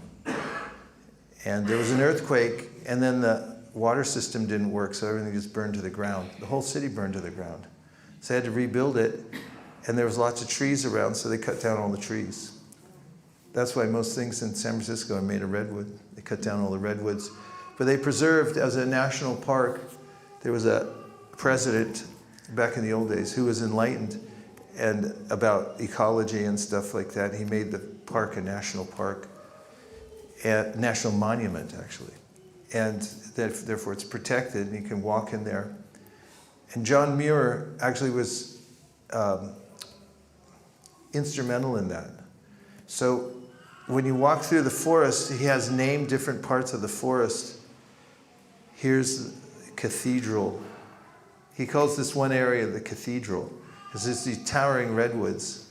And he saw it as a place of worship, because as he was sort of a pantheist, but there's a sense of awe and reverence when you go into the forest, these old redwoods, and a sense of like almost a religious experience.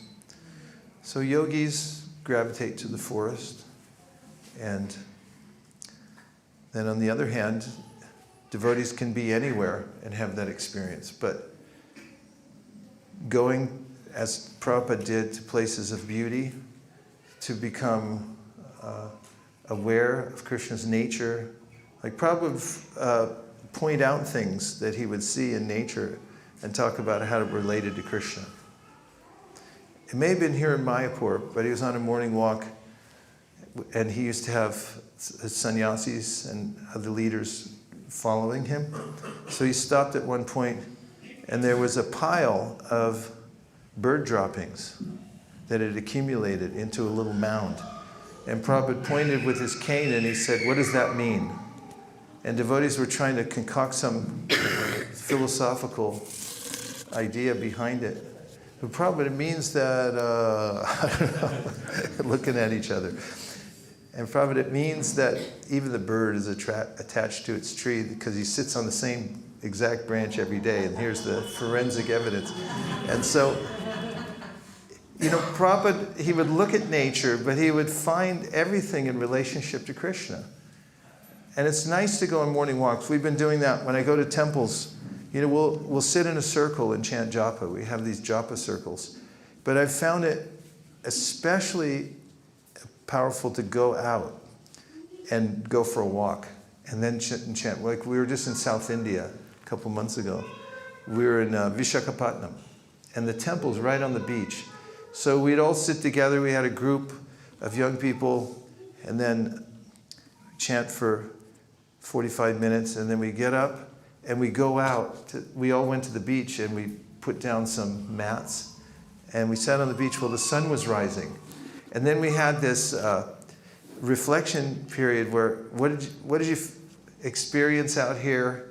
And devotees were overwhelmed with these spiritual experiences, that watching the sunrise. Who gets to do that? It's pretty uncommon these days. And being outside and chanting at the same time and seeing nature, seeing the sunrise, the responses were amazing. So devotees live like that all the time. Whatever situation they're in, they see how it connects to Krishna, and it's fascinating. You know, just the whole way that people's minds work. They see it at work. They see how sociology works. They're observant of the world, and that's part of the Krishna conscious process. In fact, it says in the Sri Ishopanishad, avidyam cha avidyam chayas tadvedo bayam saha avidyayam ratum tirtva vidyayam ratum ashnate. Only one who can learn the process of nescience and that of transcendental knowledge side by side can transcend the influence of repeated birth and death and enjoy the full blessings of immortality. So there's not this impractical idea that Krishna is only here in the temple, everything else is Maya. It's all integrated. We see Krishna in everything, and it's especially helpful when you're in your life struggling. Because when you're working in the world and going through all the things you're going through, and then you take shelter of the Bhagavad Gita, as I've been just advocating, of being observant of what's really happening, then you attain a kind of spiritual maturity. You can stand up on your own 2 feet because Krishna's supporting you through knowledge and from within the heart, and you know how to work in the world without being affected by it. You know, because you see everything is part of Krishna, and everything that happens is on Krishna's body, in Krishna's body. Did I nail it down this time? Okay, I was trying hard. Okay, we'll just take 2 more and we're out. 1, 2, 3. I'll answer within 60 seconds. 60-second answer. Hare Krishna Maharaj. Within the 5 processes that you mentioned, one of them that you said was living in the holy Dham. So does that mean that even if you have a family, you should just move to the holy Dham and just Didn't say there? move to the holy Dham. Or live in the holy Dham, sorry. You're living it. You're alive, right? You're here now. My experience is that it's helpful to come to the Dham when you can, at some interval, and develop a relationship with it.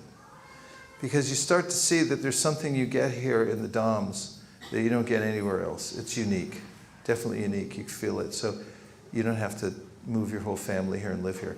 That, for most people, is very impractical. I've seen a lot of people move to the Dham and then get restless.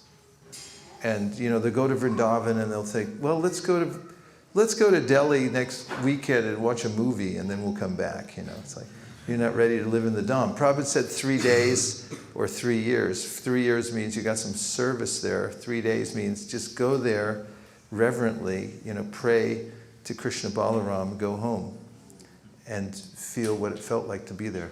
Okay? Thank you. That was a little over 60 seconds, but I'm trying. Okay.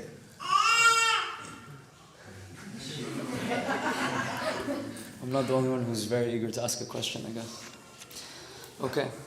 So there are many great points regarding the attraction to the material world. And actually, right after the text 5 that you got into, text 6 mentions the supreme abode of mind is not illuminated by the sun or moon, nor by fire or electricity. And in the 3rd paragraph, Prabhupada writes, one should be captivated by this information.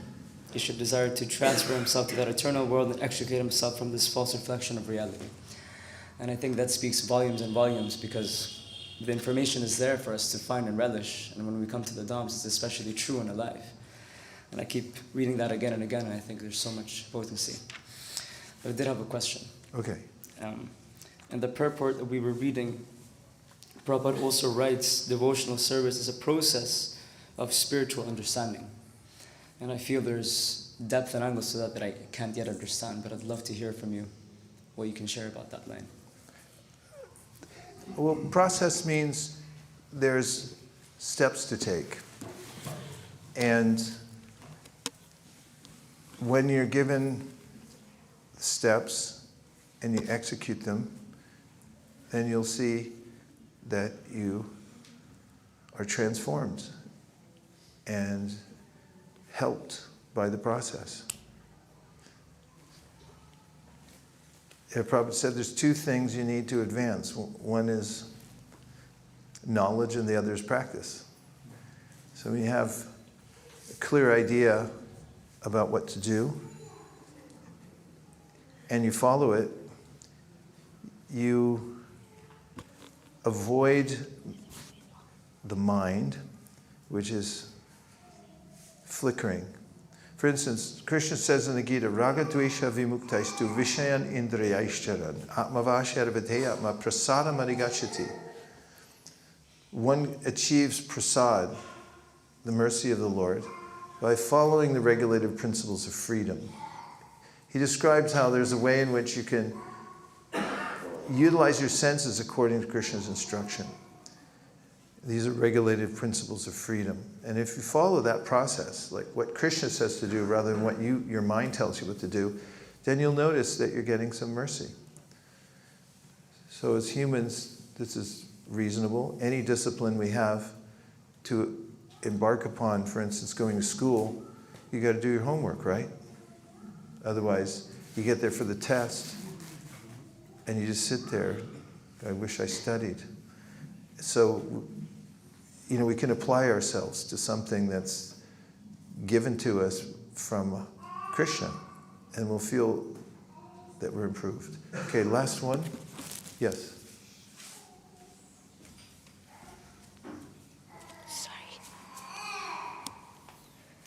Hare Krishna, Vaisesika Prabhu. Pranams. I'm trying to debate which question I should ask. I wanted to ask two, but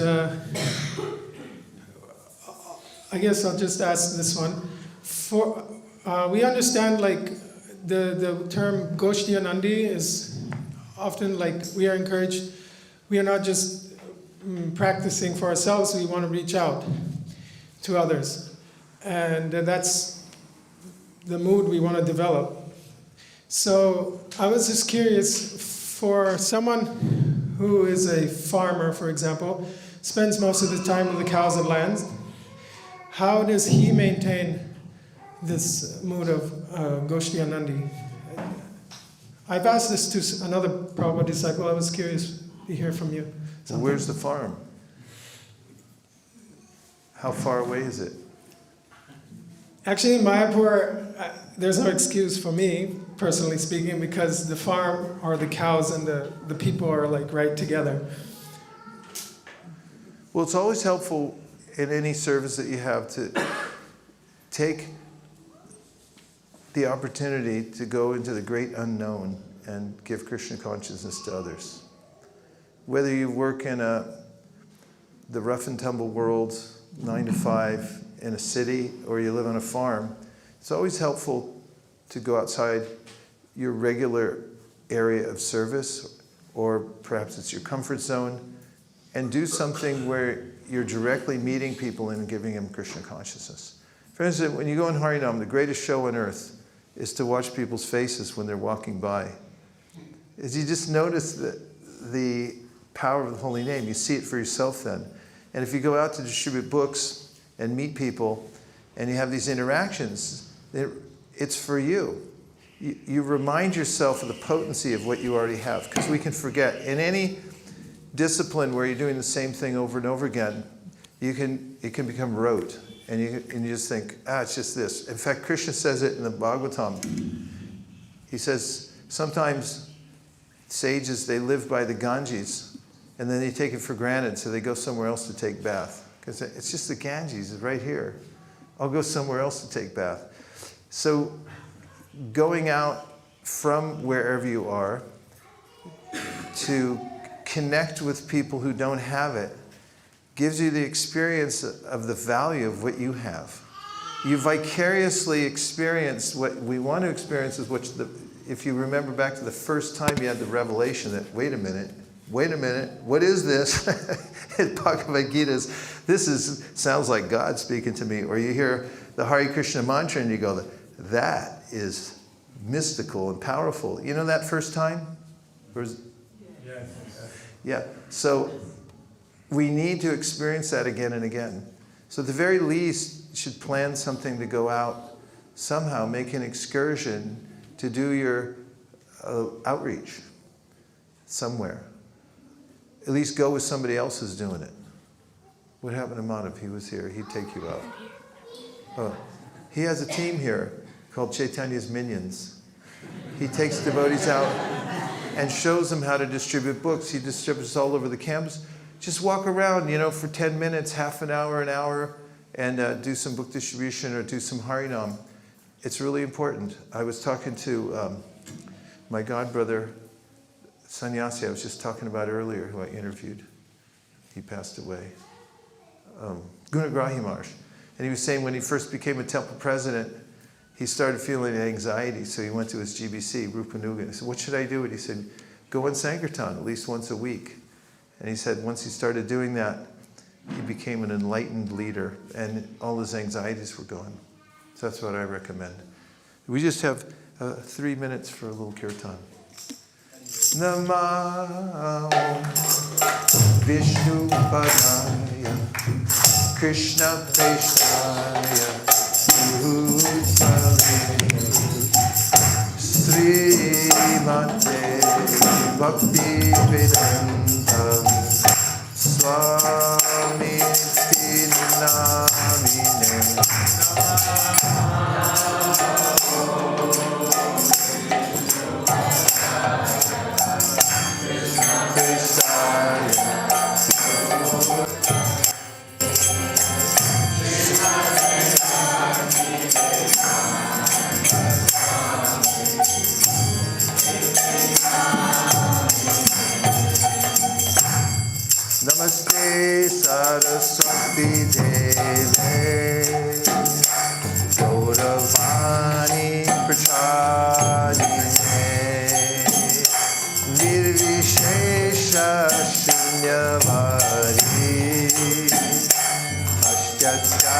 Deshatadine. Namaste Saraswati Deve. Gauravai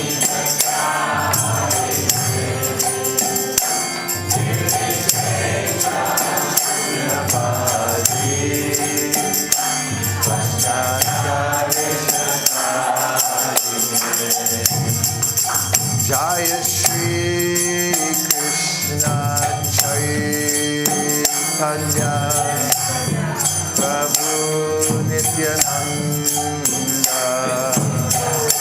Shri Advaita Gadadhar Shivasari Gaur Bhaktavrinda.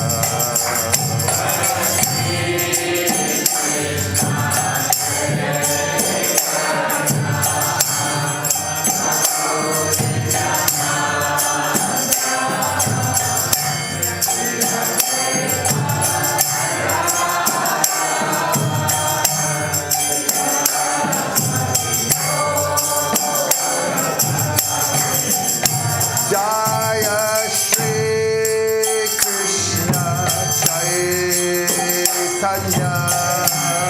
Prabhu Nityananda Shri Advaita Gadadhar Shivasari Gaur Bhaktavrinda.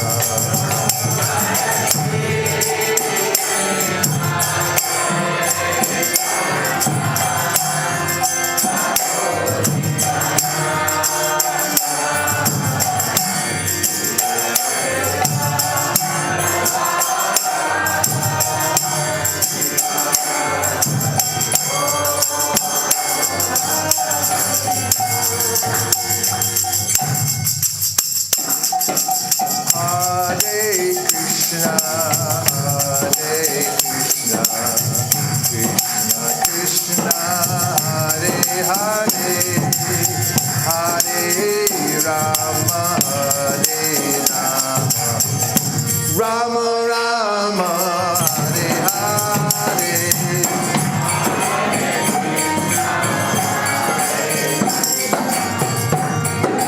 Krishna, Hare Hare, Hare Rama,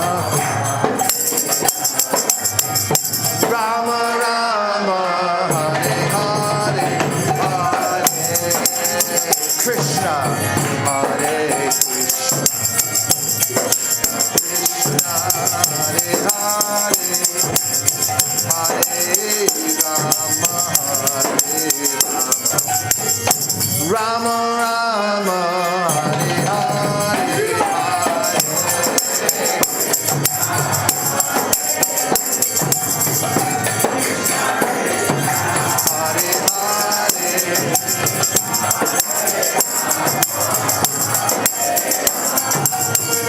Rama Rama, Hare Hare, Krishna, Hare Krishna, Hare Hare, Hare Rama,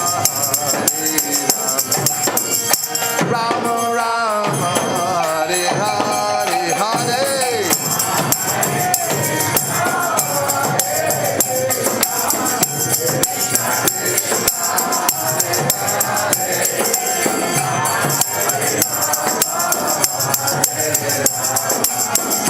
Rama Rama, Hare Hare.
Nitai Gaura Hari Bol.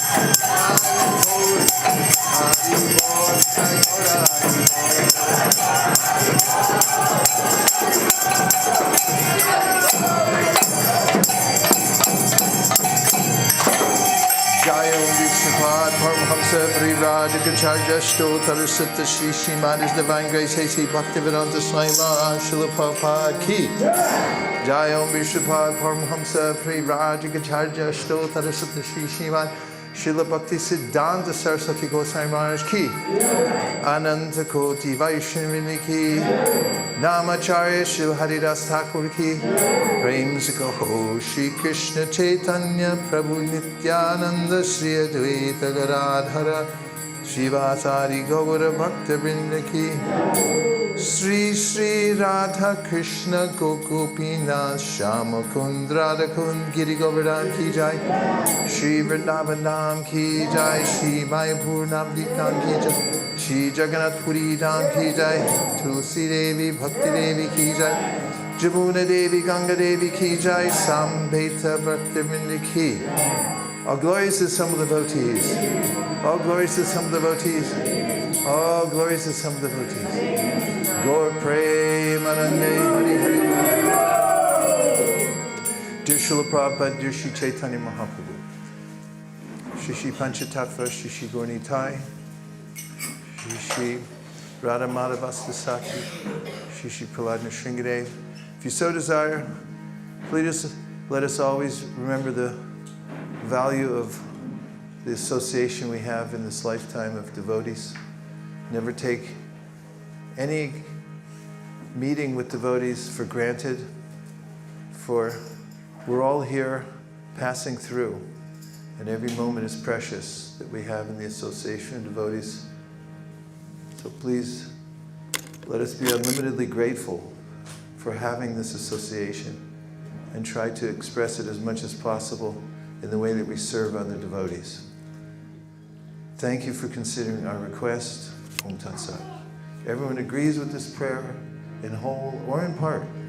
Please unmute and say Hare Krishna. Hare Krishna. Manjagabdabhishya kripa sindhu bhevacha patitanam pavanebhyo Vaishnavebhyo namo namaha.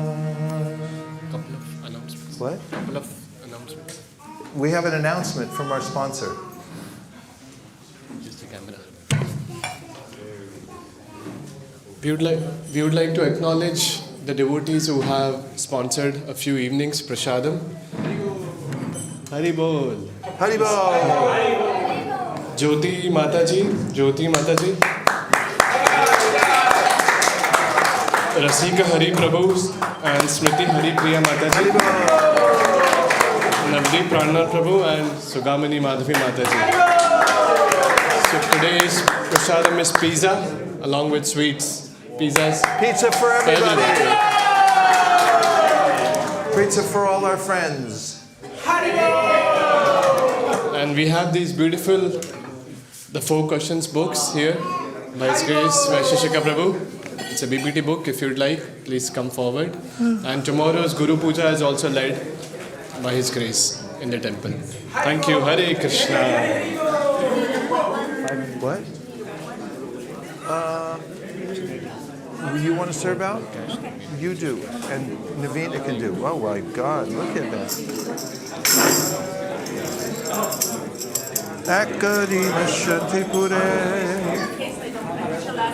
When are you leaving? It's your last day today.